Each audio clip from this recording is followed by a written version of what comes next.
This episode of The Casual is brought to you in part by Squarespace. For all your website needs, Squarespace delivers it in an all-around package to help you build a beautiful, integrated online presence. What's up, everybody? It's your boy Reggie Casual, and today we're talking 2000s Y2K and 2010 trends here on Rise and Fall. A bit of an easy take, but it's important to know exactly how we got here in fashion. So we got 5 trends that rose, fell, and then came back stronger than ever. So it's like rise and fall in reverse, or like rise and fall and come back. I really don't know how to brand this one, not yet, without straight up copying Company Man. I mean, that's a great channel, by the way, check out Company Man. But anyway, we do fashion, that's the take, let's get it.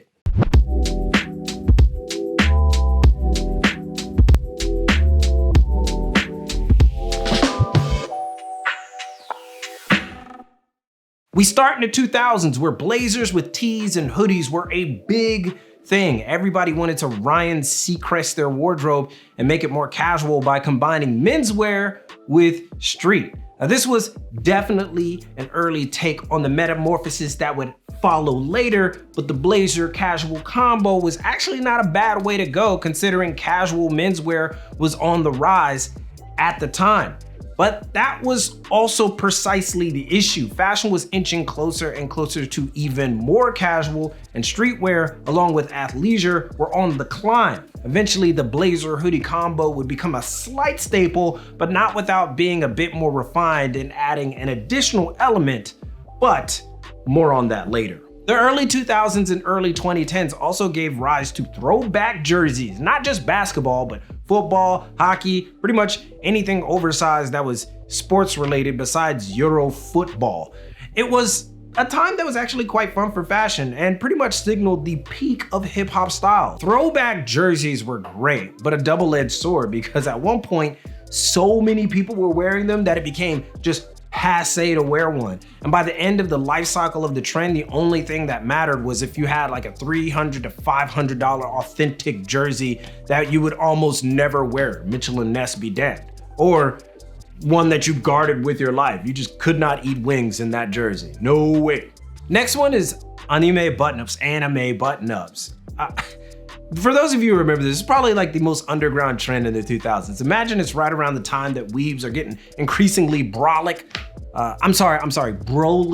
about their love of Japanese animation, but they all had to let out this pent-up frustration somehow, and fashion was like the best way. And as a result, a slew of polyester full print oversized button-downs started popping up out of nowhere. We're talking about Dragon Ball, Gundam, Naruto. It was bananas. Now the shirts are of a forgotten past that did actually inform an entire industry that anime had a cool factor that it previously never held before then. So you can thank them kids from the herbs for the cosign. They paved the way for what would come later. Skinny jeans, right? I mean, they're a staple now, full stop. But there was a time when skinny jeans were the only damn thing you would find at your local H&M or Forever 21. After Eddie Slimane started showcasing his wares on the Dior runway from 2000 to 2007, and at Yves Saint Laurent from 2012 to 2016, I believe, all anybody would want to wear was skinny jeans. From rappers to actors to that kid on the street, skinny jeans became so vogue that almost all pants anywhere were starting to be made into skinnies. And just to be clear, we're talking about skinnies for men, because ladies been rocking skinnies for a minute and we love them for it. Keep at it. I would like to see that. But skinny jeans also caused all-out warfare, signaling the beginning of the battle for what was permissible for men to wear and what not to wear, by other men no less. Apparently, some straight dudes have a problem where they can't avert their eyes from other dudes' nuts. I'm just plainly. And they began complaining how they simply couldn't stand the dudes who were wearing jeans that were made for women. Kind of crazy considering cats in the 50s were wearing pretty skinny jeans too. Hell, the movie Grease was filled with skinny jeans. But hey, I'm just the messenger. And apparently some people are ball watchers. The eventual end of the war had skinny jeans in the win column, but not without making some concessions in the process. And finally, swag. Yep, the whole damn trend, swag. It was the damn style that you had to wear if you were a 2000s to about 2013 fashion enthusiast. If you didn't do swag, you weren't with it. but it really was pretty much everything on this list rolled up into one, or at least a manifestation of it. Snapbacks, check. Obey, check. Or diamond supply. Skinny jeans, check and check. Some kind of necklace or bracelet, and the Chicago Bulls for some reason. Check, check, and I believe there's another check in there. So many brands came from the swag era that it almost single-handedly changed the entire landscape of fashion. Not just street, but high-end as well, until Jerry Lorenzo came around and took over and everybody suddenly was a fan of Nirvana, somehow. But swag has come back in a way, more refined to the point where we don't even dare call it swag anymore. Because nah.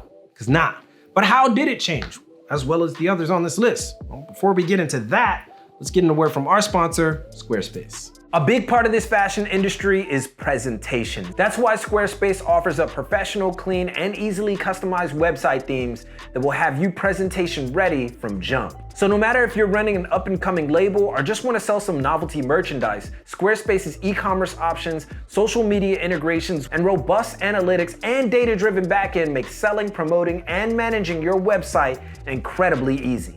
All that, and you can save 10% when using our code squarespace.com/thecasual when you sign up. So why are you hesitating? Get started and make that website using Squarespace today. The blazer tee combo now sees a more slick take than it did in the past, and fit plays a major role into that. Seeing those slight V-necks is pretty much a given with this combo, and many guys have dropped the printed tees and opted for a more minimal take with high quality plain tees. The blazer hoodie combo, on the other hand, is also back in some circles. It was definitely a thing around the NBA in 2019, and many other dudes have picked it up as well, so it's there. However, the real addition was the adoption of chesters and trenches with hoodies, which have changed the game. This isn't necessarily a new trend, but it has also become a new staple, and is definitely the cousin of the blazer hoodie combo. And it is great, I might add. Throwback jerseys are a bit different. Recently, they have been seen in the wild, especially in ladies' outfits. But the best thing that throwbacks did was introduce an entire generation to oversized cuts and silhouettes. We're talking about raglan sleeves, drop shoulder cuts, oversized uppers and outers, long tanks, the whole nine, all of that. And yes, these silhouettes were present in inner city styles before jerseys were a thing, but the jersey had more crossover appeal in the suburban market rather than the standard inner city style. So you weren't fronting, you just weren't. Now that these cuts and silhouettes have been in circulation for so long, sports jerseys are making a bit of a comeback. But now that everyone is smarter, the style is way more sophisticated, which is a good thing. Now, I know what I said about anime button-ups, anime, but we have seen patches of comebacks here and there. But the best thing that happened was that bigger brands started being a bit more liberal with full-on prints on button-ups, period. CE, Wacko Maria is known for it, Supreme got into it, and of course, Versace led the way in luxury. New up-and-coming brands would also co-opt the method. So while the anime full prints may have gone out of favor for the most part in their older version, the technique didn't, and now we have more subdued yet still adventurous takes on the style, with a nod to the OGs as well. Skinny jeans, like I said before, have become staples, so really it's the concessions that really made the comeback here. Due to the era being rife with skinny jeans everywhere, it was almost a given that wider styles were going to come back. And the rise of workwear alone saw to that. And we're only happy about this because clothing retailers have gotten the picture and finally started making other variants rather than just skinny jeans all the time. Now we can get back to our regularly scheduled program and wear whatever damn jeans/pants we want. Thank you. That's why no one really complains about skinnies anymore, unless you're a straight dude with a ball watching problem. Just those guys. But other than those guys, nobody. And finally, swag. Swagduffery. I promise that is the last time I will say that word, but gone are the gaudy, outwardly bombastic takes. The style has evolved into now mixing minimalism, silhouette, color, and of course sport and print in new, amazing directions. This era of fashion has so many variants that it's often hard to keep up with what trends are what. Trends are still around, but real fans of fashion and style are doing their damn hardest to be as individualistic as possible, and I applaud that every day. I mean, not every day, but I definitely applaud it in my head. Although we probably need to chill on the bucket hats. Not everyone needs a bucket hat. It's okay. You don't need one. So what does this tell us? Well, quite simply, it lets us know that fashion is quite cyclical. But when it comes back, it also comes back with far more aptitude and tools than when it was first introduced. And we'll continue to rework styles as the world gets smaller and smaller and smaller. For designers, it's easy and difficult at the same time. Easy to understand the landscape, but maybe a bit harder to stand out, giving us all the more reason to experiment even more, whether on the designer side or the style side. But what are some other styles that were popular back when and then came back better than ever? Let it be known in the comments, your thoughts. And of course, if you are starting a brand or you just want to kick it on a private fashion Discord, join us on Patreon and get a whole lot more than you're getting right here. And access to our special series class. That's always good. But most importantly, keep it locked right here for all of your info on international street fashion culture and business from Tokyo. It's your boy, and keep it casual.